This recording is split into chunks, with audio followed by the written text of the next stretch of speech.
That's the E.C. Gaston power plant. It dominates the landscape. Some people see that as the symbol of Wilsonville as a positive thing. It was a company that employed their parents. It was a good job and paid well. Everybody needs power, and cheap power is great. But it may be too cheap if it's at the expense of the living environment around it.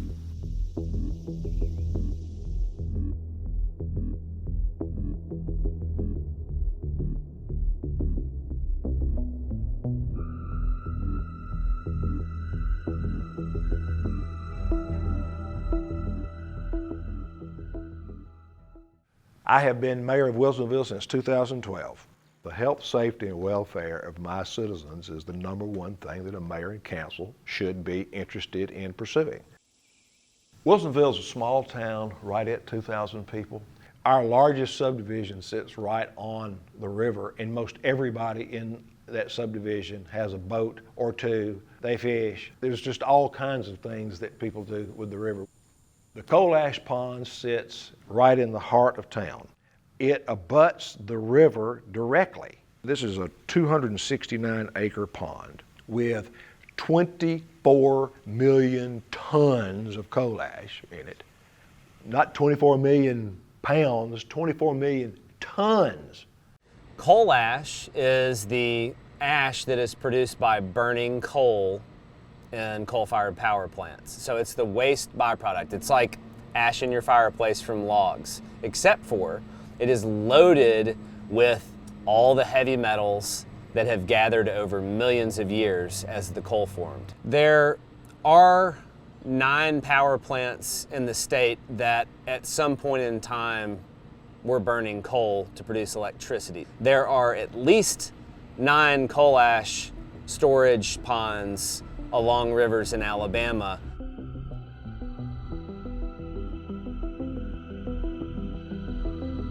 I've been living in Red Rock community over half of my life.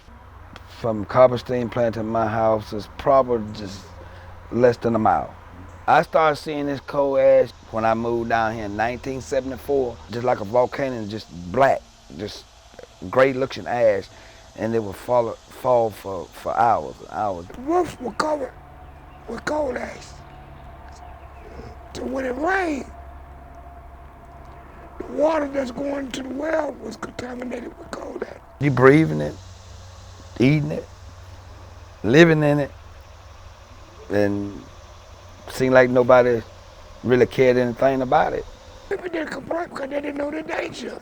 Well, see, they provide a car wash and wash the shit off your car. Many years that we were exposed to this toxic in this, and then they started pumping in a pond called the ash pond. It's still over there, but they just took dirt and hauled millions and millions of tons of dirt and covered it up. Because when you burn coal, you take all the carbon out. When you burn it, all the toxic trace substances are concentrated. So you have higher levels of arsenic, mercury, lead, things you don't want in your community, in your body, in your fish, in your drinking water, in your children. They've taken millions of tons of this ash, dug earthen pits, unlined holes in the ground, most of the time below the water table, situated directly next to rivers and lakes and drinking water reservoirs, and dump that ash in those unlined pits and fill them with water.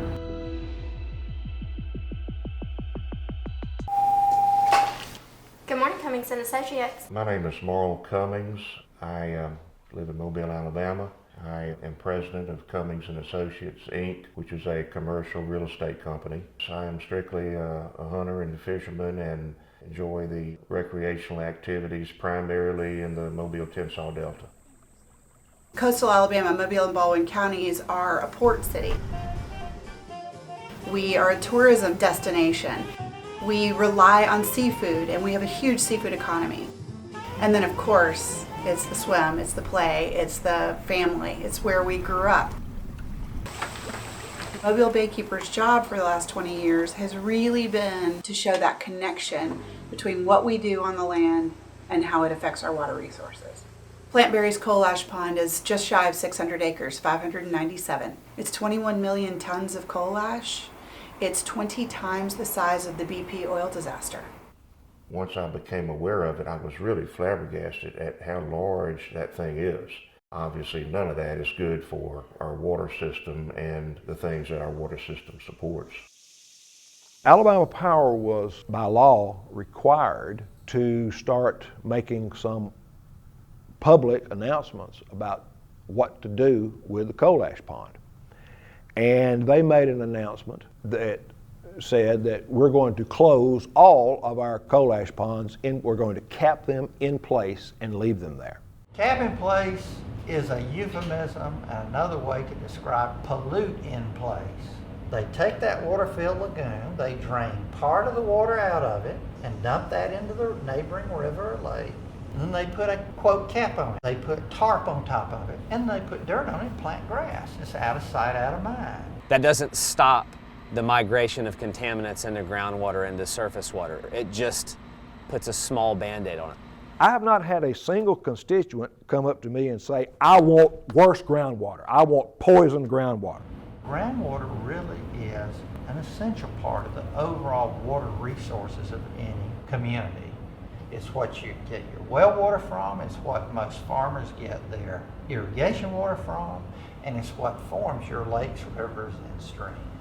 Our groundwater is contaminated in a pretty good ring, as far as we can tell, all around the ash pond. What we know is that the coal ash pond is here and the groundwater's right about there. Alabama Power says there is a clay liner underneath that landfill, and when we asked them how then it was penetrated and the groundwater is contaminated by coal ash, they shrug their shoulders. When it's mixed with the water, it's something fish can eat and people can eat. And when it's seeping into your groundwater, it's something that the surrounding community can drink from their groundwater wells. It's a slow poisoning. You live here long enough, you have enough of this groundwater in your system, it's going to get you. Back 30, 40 years ago, you died in 6 months with stomach cancer, what I had. And I was stage 2. That was in '08 when I first was diagnosed with unlined cancer. It's hard to establish that this person with cancer contracted the cancer because of this particular substance or thing. Those kind of studies can cost a huge amount of money and can take decades to do them. But we know this. We know that these substances increase the risks of cancer in human beings. No information was given that it was toxic. We just living a normal, good community life, catching fish at the Cobblestone plant, and we didn't really look until late on in life when a lot of people started dying down here. We had a whole community is getting infected with cancer. There's probably one in every family. My dad died with cancer, lung cancer. My brother died with prostate. My mom came out of the same house. Even though we can't say that Mrs. Jones, who lives in this town, contracted cancer because of this particular substance, we know we have put Mrs. Jones and thousands of other Mr. and Mrs. Joneses at risk of those conditions because of this unnecessary and irresponsible storage and pollution from the coal ash. That pond up on the Mobile River is a disaster waiting to happen. Mobile Baykeeper finally put together a comprehensive report. The major issues we found is the dam safety. We are very concerned about the dam and the potential for breach and failure. Its current and future contamination. We know they're in the groundwater. We know there's coal ash surrounding the outside of the plant. We know there's arsenic in the water surrounding that plant. And then the third thing is location. They are the flood-prone area surrounded by a fast-moving river that not just flows, it moves and shifts. And just because it's been there for I don't know how many years doesn't mean that we're not going to have a problem in the future. I gotta believe that when that problem comes, it's going to be catastrophic. People in Roane County, Tennessee still aren't sure this evening just how bad a disaster they are facing after a coal ash spill that has covered neighborhoods and choked local rivers. Millions of tons of ash and sludge came pouring out when a dike at a coal plant gave way this week. That ash is now entered into the neighborhood, entered into the land, and most importantly, into two rivers here in the Tennessee River watershed. The spill was 3 times greater than what the Tennessee Valley Authority, or TVA, first reported. We've had 2 major coal ash disasters in the southeast. In 2008 at Kingston in Tennessee, in 2014 on the Dan River by Duke Energy. It's completely reasonable to believe that what happened in Kingston at Duke Energy in North Carolina could easily happen here.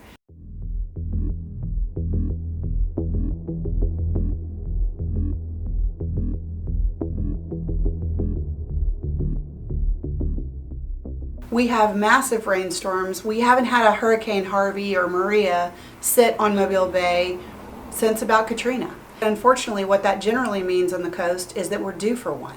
If that were to happen, the face of Mobile would change for decades. Who wants to go to a tourist resort that's known for its contamination?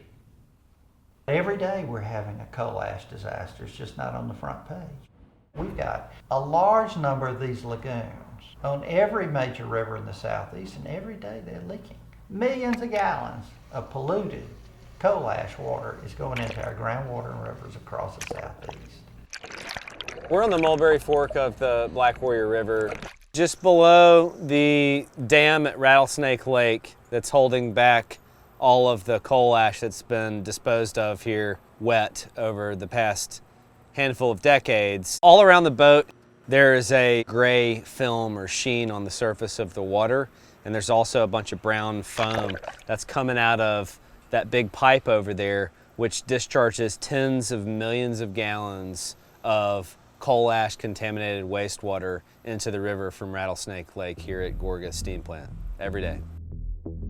I want Alabama Power to move the coal ash out of Wilsonville. We can eliminate the problems by safely storing this ash out of the groundwater, dry, away from the river, in a lined facility, or recycle it for cement and concrete.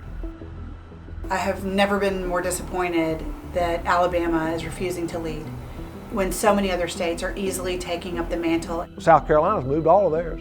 North Carolina legislatures passed laws making that happen there. Georgia's volunteered, Alabama, no. Why is that? Are we second-class citizens here in Alabama? Do we have better immunity to toxic metals than other people? No. I get tired of this being presented in statewide politics as those left-wing wacko liberal tree hugger environmentalists want to cause us to have higher power bills and put regs on the utilities, et cetera, et cetera. No, it's just common sense here. They've dirtied up and made a mess with this coal ash, and they need to clean it up.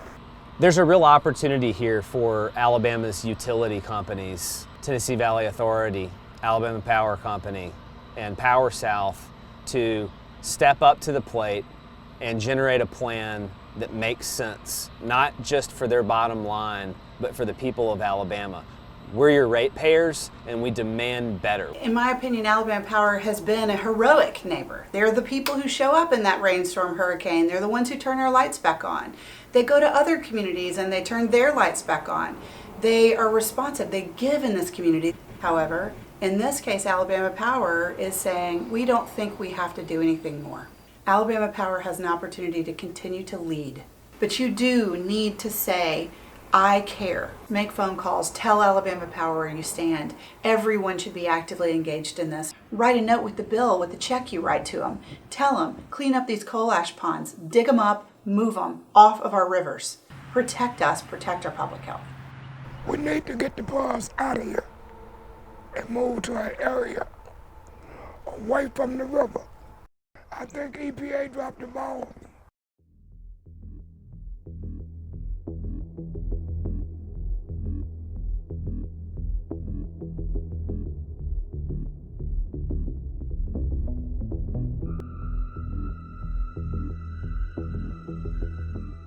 An ounce of prevention is worth more than a pound of cure.